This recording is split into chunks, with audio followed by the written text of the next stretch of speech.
Hello, and thanks for joining us today. I'm really glad you could be here. So today we're talking about really how to invest in yourself and how in doing so you could build a better future for yourself. And with us today is Kelley Cunningham. Now, Kelley is a life coach, motivator, and author. The powerful energy of joy lifted her spirit to soar in spite of the fact that her family's perfect life abruptly vanished the moment her incredible husband, Jeffery, amazing dad to their three awesome kids, love and first sight soulmate, suffered a traumatic brain injury. Now, at the time, as his 27-month road to recovery, a series of overwhelming life circumstances and tragedies tried their hardest to suffocate their faith with fear and steal their joy through sorrow, but she fiercely fought back.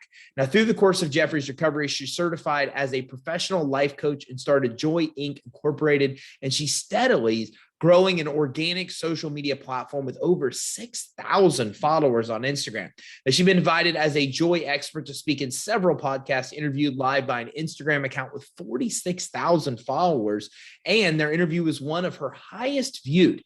So she was featured on the online magazine Positivity, as well as being invited to write a piece in the published book Unzenable. Kelley, you've been doing a lot of stuff. Welcome to the show today. Oh, thank you. I'm grateful to be here.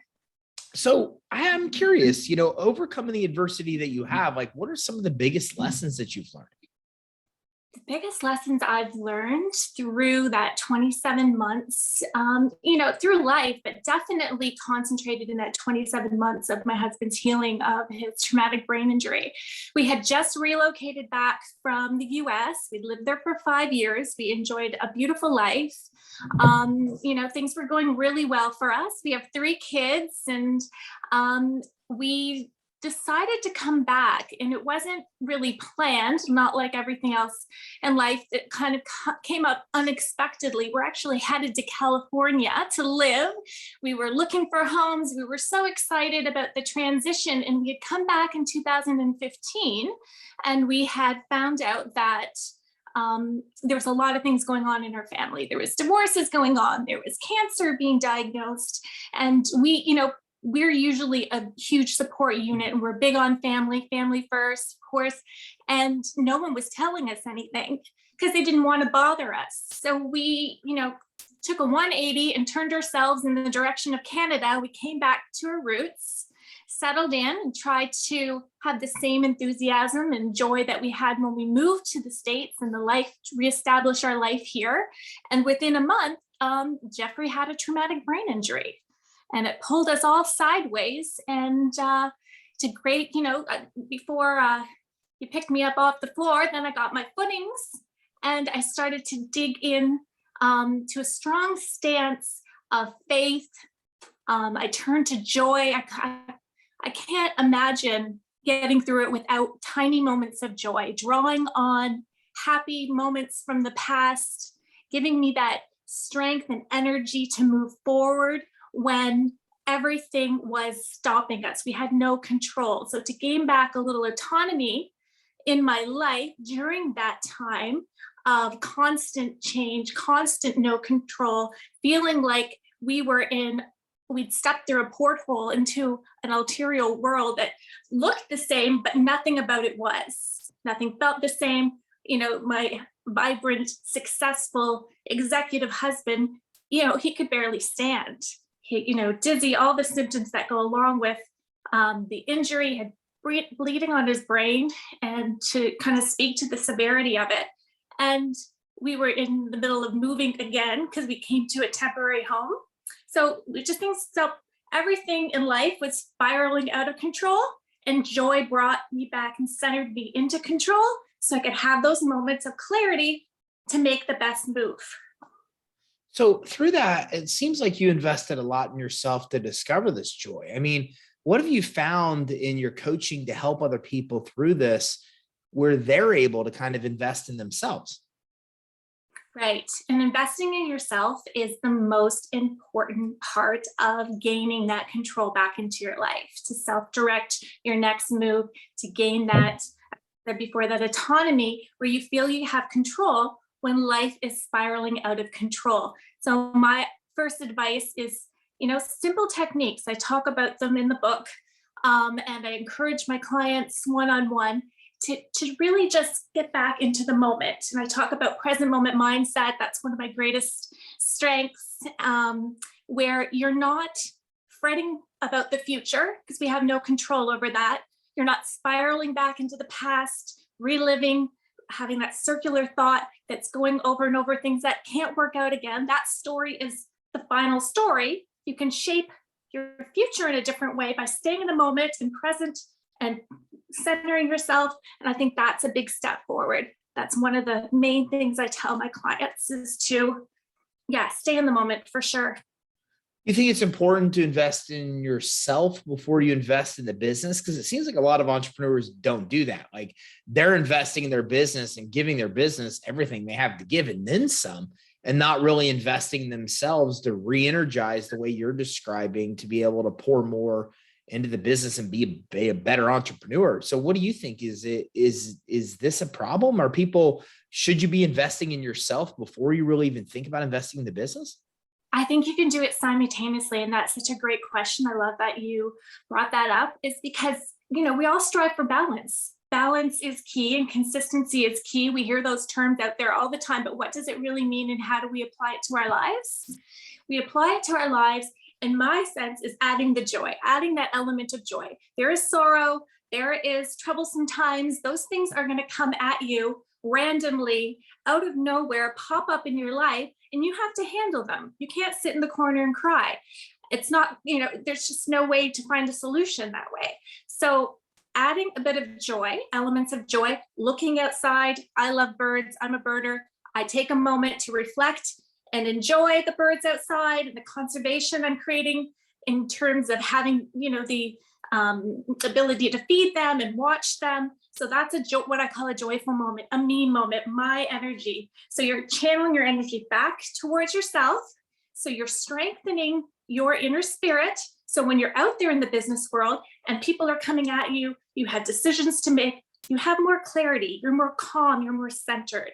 And I think it's really important to focus in on ourselves as well as the business. Because as a small business owner, I know there's many challenges, there's many layers, and there's people pulling you in different directions, and you're overextending yourself most of the time because you want to get those things done. Most small business owners are visionaries, right? They have a vision and they want to drive it forward, but they've got to recognize that they have to take care of themselves as well. First of all, thank you for introducing the term birder. I never even knew that was a thing, as being a birder. But I think it's awesome. My parents are gardeners and love birds up there, but I don't know enough about them to identify. But how do you found that? How do other people find their thing?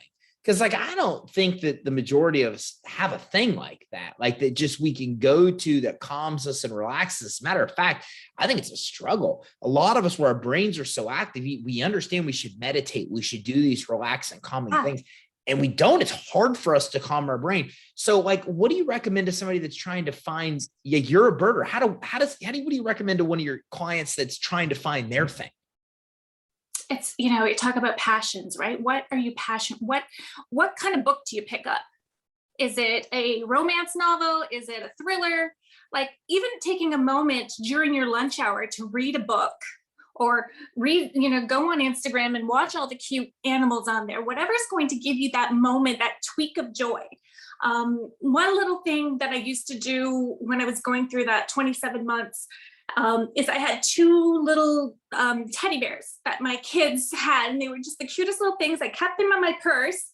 And when I felt anxiety or stress coming on, or was faced with someone saying, "Oh, how's your husband? What's he doing?"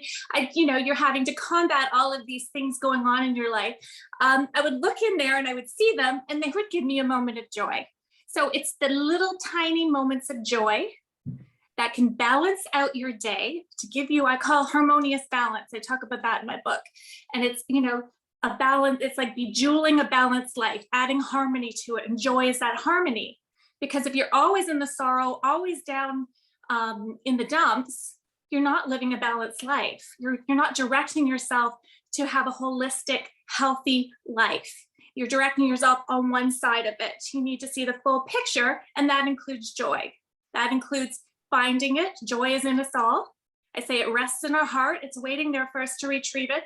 If it's you're saying that not everybody has a thing, everybody likes certain things. You might not be a birder, might not be your thing, but you might like motorcycles.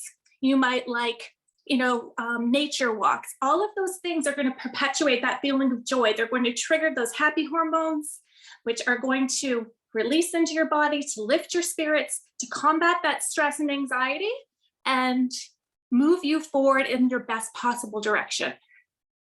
You think it's important to schedule those things? Like being a birder, do you schedule time to just go be at one with nature?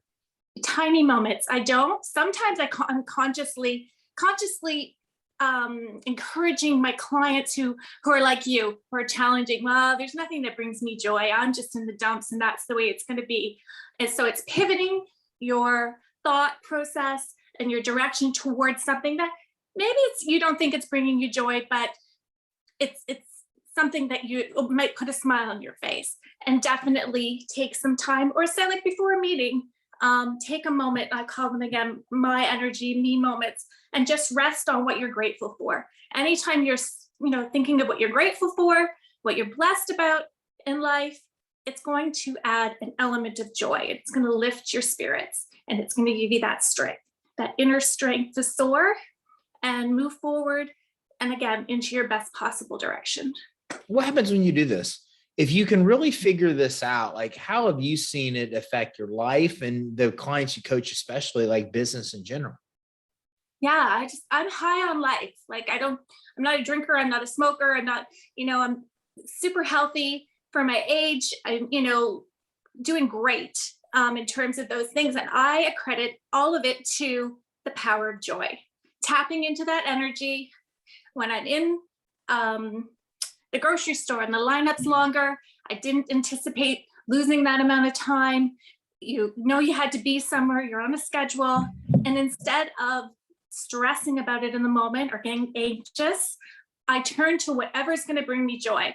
Maybe it's the chocolate bar sitting there and thinking, oh, okay, I'm going to give myself a joyful moment. I'm going to buy my favorite chocolate bar, take it home. I'm going to rest on that. I'm not going to eat it right away, but I'm going to be excited knowing I have that to look forward to. Sometimes we don't plan things to look forward to. They don't have to be huge events. They don't have to be, grand gestures. It just has to be a moment of gratitude, a small celebration, whatever that is. Take time to reward yourself, take pride in what you do, acknowledge your accomplishments so you can feel good about yourself. And that's going to perpetuate that energy of joy, because you're going to feel joy. You're going to put that energy, I call the ripple effect of joy. You're going to put that energy out there into the world, and it's going to come back to you like the law of attraction. How have you found, and you talk a little bit about health too, what have you found in being healthy? Have you always been healthy, or did you get healthy and then you find that gave you joy? I think like everybody else, I've always been a healthy person. I've always had a good positive spirit towards being open to energies and knowing that, I didn't like how I felt when I was surrounded by people who were negative. So I would, create those boundaries to make sure that I wasn't exposing myself to that environment for too long, because it's going to bring you down. Like we have mirror neurons, and those mirror neurons actually mirror the energy that you're around, good or bad. And so it's important that you create those boundaries, not saying that you're going to exclude everybody who's in your life that isn't lifting you up, but you definitely have to seek out people who are lifting you up, and environments, even on social media. Don't expose yourself to the news for 24 hours. It wasn't meant to be watched over and over again. All the doom and gloom is going to bring you down. So joy is a way to lift you up in the right direction. What about investing in physical health? It's obviously important to you, and I'm sure you help a lot of the people that you coach do so. So how do you start that journey of kind of getting healthy? And what kind of impact does that really have on your life and your business? Yeah, it has a huge impact. Even if you start, I say every step is an important step forward. Small steps, big steps, whatever they are, moving forward is moving forward. So like you said, if you're not into exercise, it's never been your thing, that's not a problem. And I guess my coaching is always focused on a solution. You're going to come with a problem. We're going to look at all the ways you can solution it and focus our energy there. So I would say start with a walk outside. Then you're in nature, again, boosting those happy hormones. You're outside, it's activity, and then you slowly build on that. Maybe it's only for a few minutes. Maybe you step outside and just after you've had a stressful meeting and just take a moment of deep breaths and reflect on what good happened or how you can move forward to make sure that that same situation doesn't pop up again for you. What about optimism? You're very optimistic. What do you think? How do you think optimism affects somebody in professionally, let's say? Huge. I definitely think you need to be a big believer in yourself. You need to be a big cheerleader, especially as an entrepreneur. You must continue to keep going because there's things that are going to come up that stop you. And if you stay stuck, then you're never going to be able to see the full potential of all your dreams moving forward. And that's what happens to a lot of people. They get stuck and they think that's the ending, but it's not. I always say that failure is not fatal. You need to keep moving forward. It's not your final story, but you need to claim success as your story. So definitely optimism is a big one.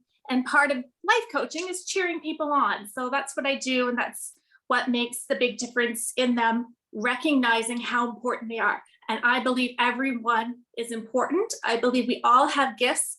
And when we share those gifts, we all benefit from it. So I feel that love, beginning with self-love, and then putting that love out into the world creates that rhythm of joy, balance, and harmony in your life to propel you forward towards your best possible life.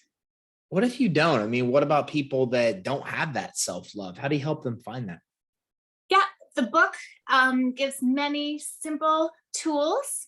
And I say simple, not easy, because you have to be consciously aware of how to apply those tools to your life. So again, waking up with a positive affirmation, even if you must read it out to yourself each morning to say, I am great, I deserve, or I am good. Start with I am okay, whatever you need to do to propel that state of mind, that mindset to believe in yourself, because that's where you're going to be able to action out on your dreams and see the success you want in your life. You know, a lot of people out there, we talked about life coaching. We talked about it a few times throughout this. What do you do as a life coach? A lot of people are unaware of what a life coach does and exactly what you can do to help like your clients. Yeah, so a life coach is different from like a psychiatrist or a therapist in terms of most of the time they dig back into what's the root problem, the issues, where a life coach is more looking forward. You have goals and things set and you want to action out on them, but you're feeling stuck. Most of the people that come to me are distracted by coworkers, negativity, that's something that comes up, or they've been recently had a divorce and that comes up where they feel like they can't move forward. So we break down the assumptions and the limiting beliefs surrounding that issue that's coming up for them. And then we build them up to the truth. And the truth is that there's greatness within each of us. And when we recognize that, we can do great things. And I think it's really important to direct our attention towards that. And as I said, it's not easy. I wake up with thoughts that aren't great, but I redirect them and I make sure I continually to redirect them until they stick and become the truth. And I always say, I'm a truth teller.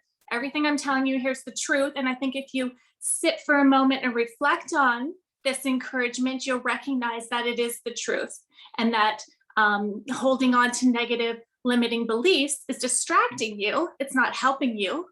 I mean, I'm not saying that you have to be one term I don't like is toxic positivity. I always say a pessimistic came up with that term.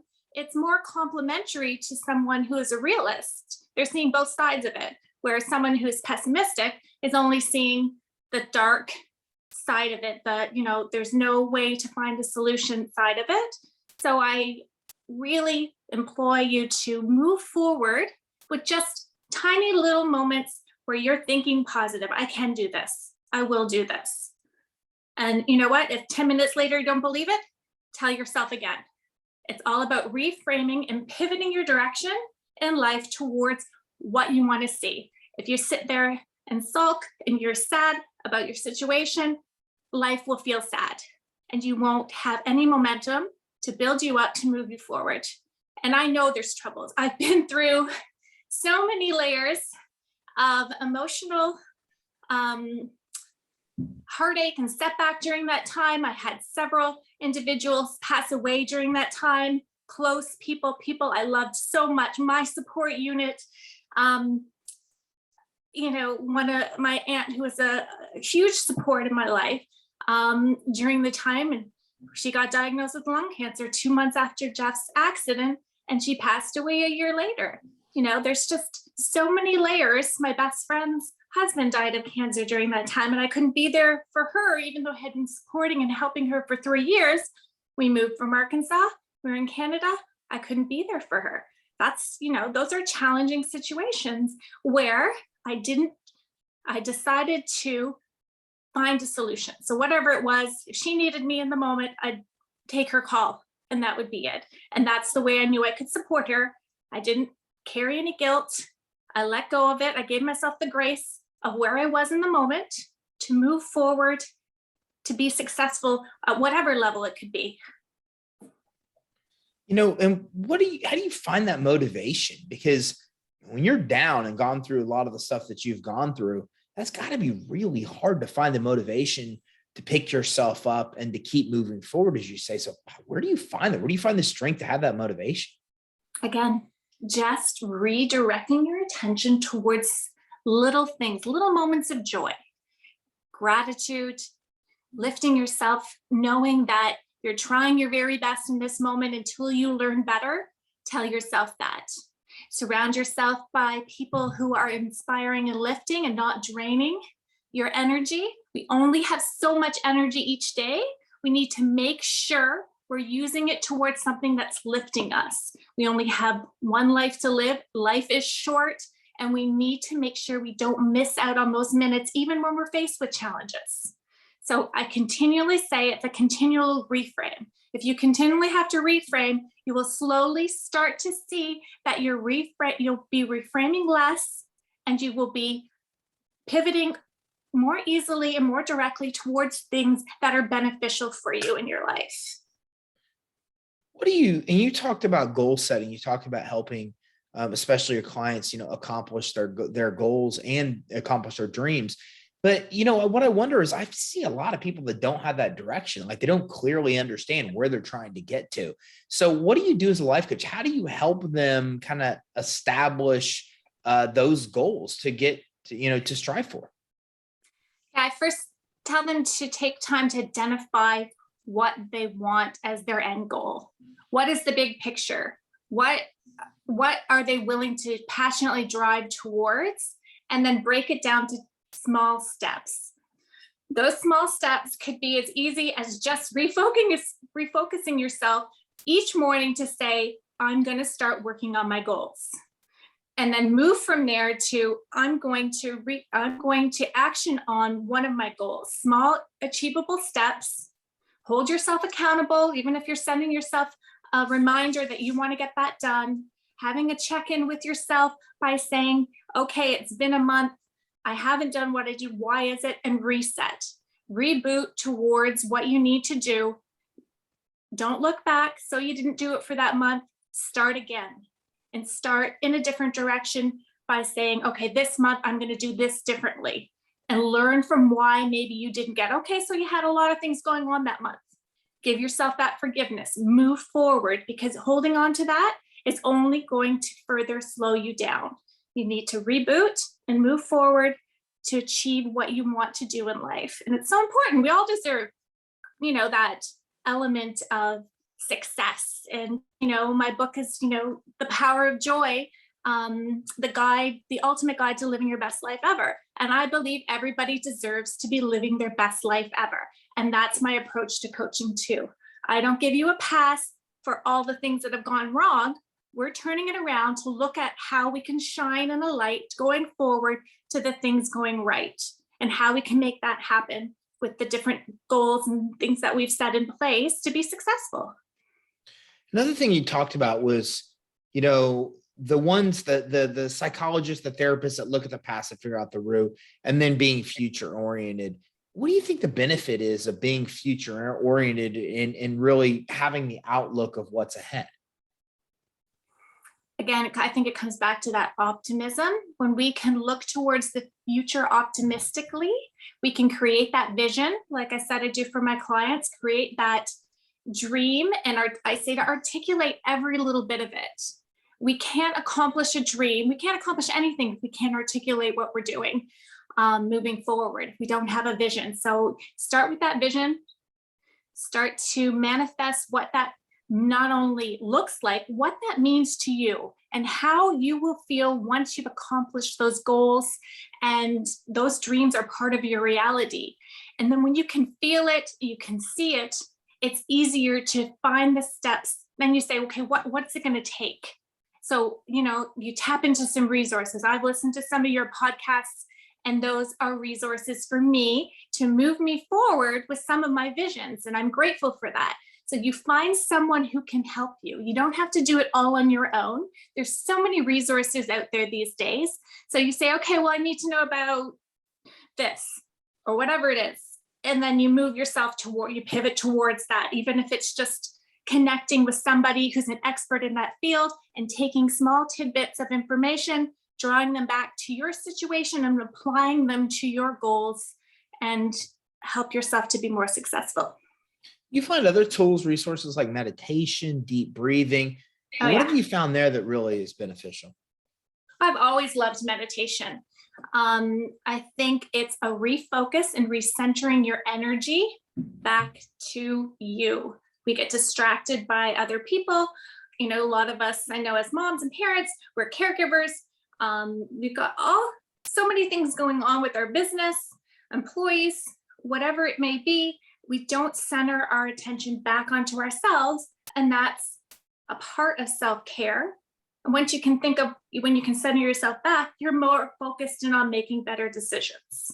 When your brain is scattered in many directions, you're not able to focus in and see what your best next direction is, your best next steps. So I definitely love that element. And, simple breathing techniques. I go over them in the book, and just taking a few moments to breathe, create that clarity and that calm amidst the chaos is an important step. And it seems people are like, oh, I breathe all the time. That's not what I'm saying. We all breathe. We have to, obviously. It's taking those mindful moments, and that perpetuates a feeling of joy as well, because you're gaining that control within your life to make the best step forward. Kelley, I'm curious, what's your favorite bird? My favorite bird? Yeah. Oh, that's a hard one. I love the blue jays. So I go out in the morning with handfuls and handfuls of peanuts that are in the shell.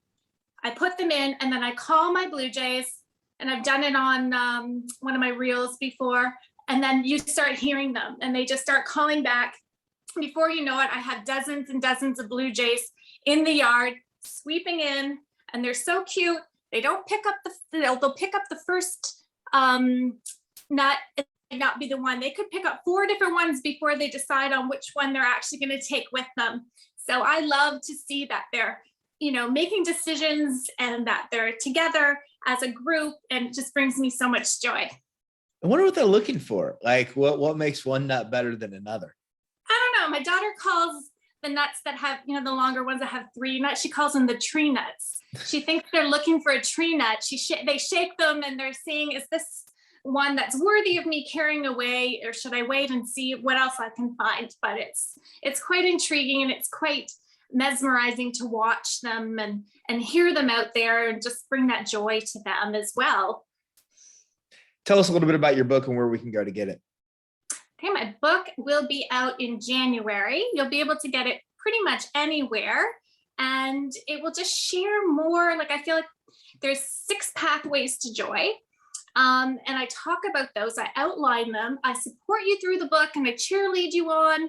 The same kind of encouragement that we've talked about today. So I'm really excited to share it because I think it will really boost people's spirits. It will give them an opportunity to tap into that powerful energy of joy and move forward towards their best life ever, the life they deserve. Where can everybody go learn more about you, what you have to offer? I saw on your website, for example, you have the 10 impactful ways to invest in yourself. Somebody can get completely free. So where can we all go to learn more? We'll learn more right now. My website's being revamped for an author's website, but that will be up and running at joyinc.com. or sorry, .ca, pardon me. And most of the stuff I do now is on Instagram, but I will be doing more on YouTube videos and things like that. You'll be bursting with joy in the new year with things coming out. But definitely, if you follow me on Instagram, you'll get my energy and my encouragement throughout the week. Awesome. And then that's joyinc.ca. And then I'm going to put that's the correct link, I think. And then I'm going to put a link to your Instagram here on the show resources as well. Oh, thank you so much, Ty. Thanks for coming on today. This was awesome. Thanks for having me. It was awesome. Thanks for letting me spread the word of joy. I appreciate it. So everybody, if you're listening, watching this, obviously you hopefully got a lot of value because, joy is such an important part of what we do, and seeing things through a positive light, being able to overcome negatives and adversity, and being able to stay focused on, accomplishing our dreams, accomplishing our goals, and using a lot of the tools, the resources that Kelley has helped you with along the way is really an important part of making it happen. So if you want to learn more, make sure you grab her book. Her book will be out on Amazon, amongst many other places. You can also go to her website with a ton of great info at joyinc.ca. That's joyinc.ca. And visit her on Instagram as well. Her name is Kelley Cunningham, Kelley Cunningham. And I'm also going to put a link to her Insta on the actual show resources page. So make sure you check that out. Grab her book. Visit joyinc.ca and follow her on Insta as well. Because, seriously, got to see this reel with these Blue Jays picking out the peanuts. And we all got to figure out what they're looking for. We can only do it if we follow her on Instagram. So make sure you check her out there. So thanks for tuning in. Have a great day.